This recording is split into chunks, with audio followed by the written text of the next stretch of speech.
L'arbitrage du président. Non, le PSG a pas du tout besoin de recruter un attaquant. Pour quelle raison? Il y a un truc dont on a oublié de parler, c'est le retour de Ramos.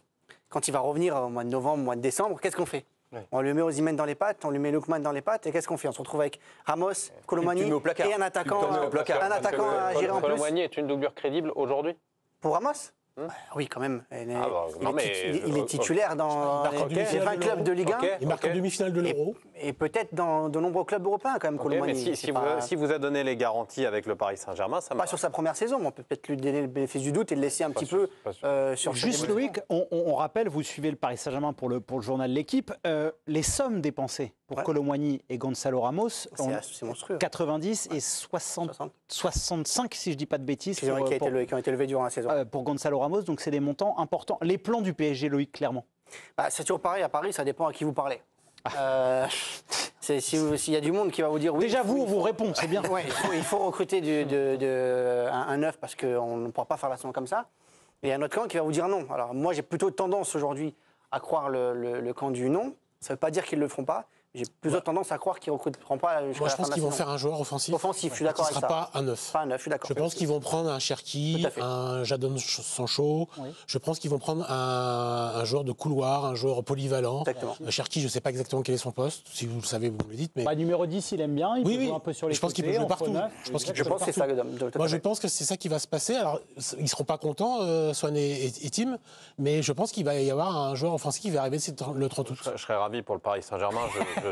Dormira très bien. Et surtout ça avait déjà été annoncé par Luis Enrique qui cherchait un joueur de ce profil, mais ça n'empêche pas d'en chercher deux à présent. Mais après, il y a aussi un effectif quand même aujourd'hui.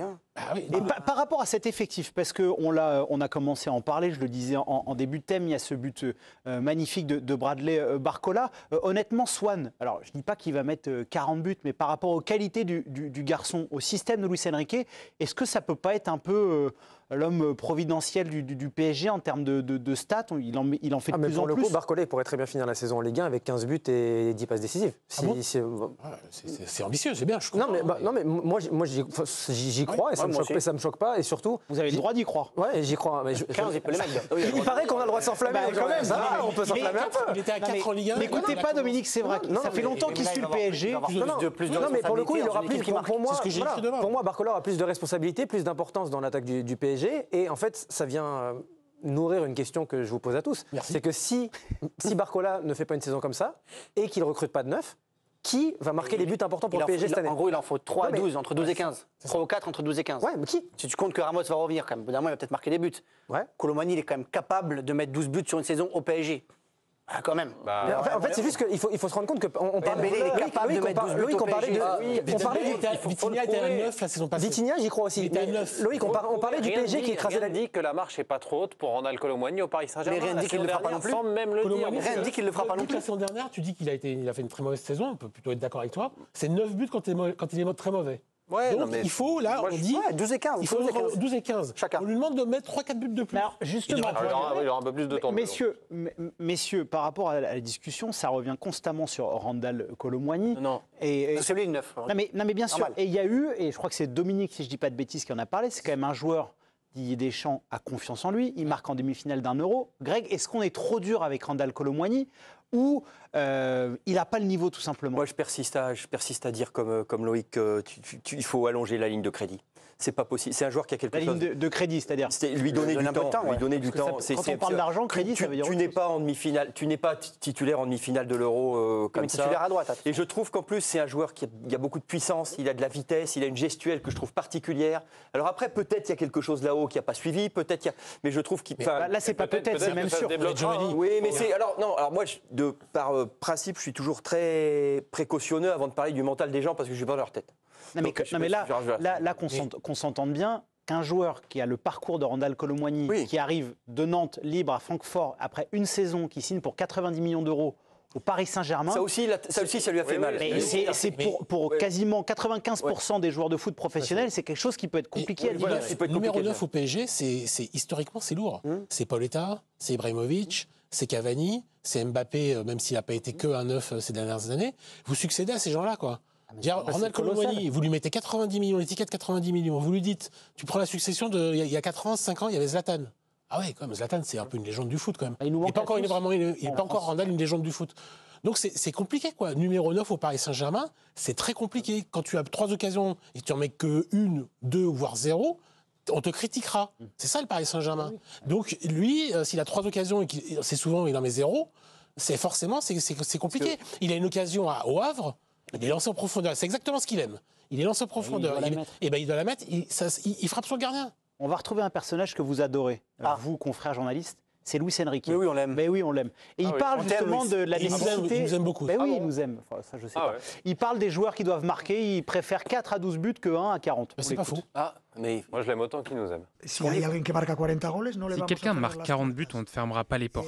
Mais si on a 4 joueurs qui marquent 12 buts, ça fait 48 buts. Donc c'est encore mieux. C'est un défi passionnant. C'est un défi de montrer que le football est un sport collectif. C'est un défi pour les attaquants, mais aussi pour toute l'équipe.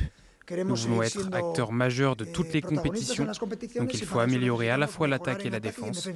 Mon avis, c'est qu'on peut y arriver. C'est mon objectif. Qu'est-ce qui me manque? J'ai hâte de le retrouver. Oui, je dis. Mettre Dembélé à 12 buts en l'état, c'est comme de la science-fiction. Mais non. C'est de la science. Cet homme met 4 buts par an. Alors moi, j'ai aucun souci. Hein. Il a été titulaire avec mon coach. Mais il met 4 buts par an. Dembélé, c'est 4 buts par an. Donc à un moment donné, il en a mis plus dans sa carrière. Ça lui est arrivé. 18-19, saison 18-19, 14. Il y a un truc différent, Greg. C'est que cette année, et il l'a dit après le match, il sait qu'il va devoir marquer. C'est pas la même chose que lui. C'est un passeur. Et lui, quand tu lui parles, il dit à chaque fois, moi, je préfère faire une belle passe que marquer un but. Toujours. Cette année, ici, il l'a dit après le match, il dit on a perdu un grand joueur, on sait tous qu'on va devoir marquer. Enfin, ça change quand même la manière de voir les choses. On l'a vu passer son euro à envoyer des ogives parce qu'il frappe de loin. Non, mais je veux dire, en fait, votre propos, le tien par exemple sur Colomwani ou celui de Luis Enrique sur Dembélé en l'imaginant à 12 buts, ou 12 ou 15 buts, c'est en imaginant que tout va bien. En imaginant que pour. Et toi, tu imagines que tout va mal, c'est pareil. On imagine que tout va bien. Non, quand on gère un club, quand on gère une entreprise, c'est une gestion bon père de famille, en général, on imagine que tout va mal. Et c'est pour ça qu'à mon avis, il vaut mieux récupérer un joueur qui te donne des garanties statistiques, donc possiblement un 9. Donc Ramos l'est donné. Ça veut dire qu'on entend parler de la blessure de Ramos. Mais non, Ramos, qu'il a fait la saison dernière. Il a très peu joué. Ramos, en ayant très peu joué. Donc il donnait les certitudes de marquer autant de buts. Pour moi, il en donnait plus dans le jeu depuis un an. Ramos donne plus de certitudes que Colomwani. Ramos sera devant Colomwani quand il sera revenu de sa blessure. Oui, quand il sera revenu. Donc lui, il va passer de 14 à 20 buts, par exemple. Bon, déjà, tu gagnes 6 buts. Si tout se passe bien. Je vous trouve. Pourquoi l'année dernière, il ne jouait pas. Il met 14 buts. Je vous trouve particulièrement 14 buts d'accord, c'est Ramos qui rate les 2 occasions qui comptent contre Dortmund au match retour. Et sa saison, c'est ça. Donc à un moment donné, il faut aussi se poser la question des gars, quand est-ce qu'ils marquent? Il ne suffit pas de dire 14 parce que tu ne vas pas mettre ta quadruplé contre le reste. Non mais c'est-à-dire, Ramos, il y a eu cette limite-là l'année dernière et de vous à moi, elle pèse lourd. Mais la limite de finition, elle a été présente chez beaucoup de joueurs dans des moments importants. Même Mbappé. L'année dernière. Bien sûr. Contre Dortmund, il en marque 0. Bien sûr. Mais bon, il est en Espagne, on va en parler dans quelques instants. Juste sur les plans du PSG, parce qu'il y a des noms qui ont été cités, Jadon Sancho et notamment Ryan Cherki. Cherki aujourd'hui, parce qu'on l'a appris sous votre plume et celle du Guimé, il est mis à l'écart par l'Olympique Lyonnais. Est-ce qu'il y a une réelle chance de le voir arriver au Paris Saint-Germain?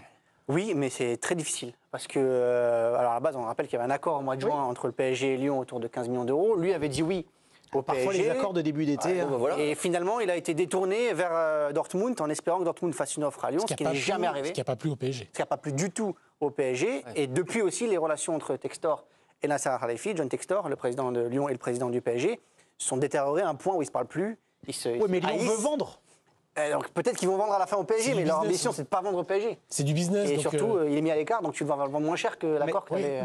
Mais après, ils peuvent vendre au PSG parce que peut-être que le PSG va rester dans la ligne droite le seul candidat. Bien sûr. Donc, mais on est sûr. Parce qu'ils sont fâchés, comme le dit Loïc, mais à un moment, c'est du business. Et la 2 veut pas, 15 il n'y a pas là, c'est Fulham. Je ne suis pas sûr que Lyon se crache dessus. Oui. 15 millions, c'est sûr que non. Mais juste Dominique et Loïc. 15 millions, je me réconcilie avec beaucoup de monde. Quand même.